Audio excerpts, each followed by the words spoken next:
টাকা ঘুরে আসেনি? না বৌমা, টাকা ঘুরে দেয়নি তো। সব টাকারে বাজার করলে চলে এসছি। দেখি তুমি কত টাকার বাজার করেছো। কটুক বেগুন? 500 বেগুনের দাম 30 টাকা, আর 20 টাকার কাঁচামরিচ, 30 টাকার 1 কেজি আলু, আর 10 টাকার পুঁই শাক। আর 10 টাকা কই? না না বৌমা, আমাকে তো 10 টাকা ঘুরে দেয়নি। আবার মিথ্যে কথা বলা। 10 টাকার কি খেয়েছো তাই বলো। বিশ্বাস করো বৌমা, আমি কিচ্ছু খাইনি। তুমি খাওনি? নিশ্চয় তাহলে খুশনি খেতে চলে এসে খাইছো।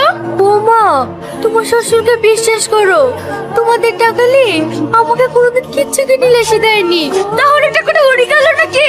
ঠিক করে টাকা ফেল, নাহলে আজ থেকে তোদের খাওয়া দাওয়া বন্ধ। এই বোন, বুড়োকে বলছো কেনে? আজকে আবার কি করেছে? কি করবে আবার? আমি বাজার করতে দিয়েছি, 10 টাকা চুরি করেছে।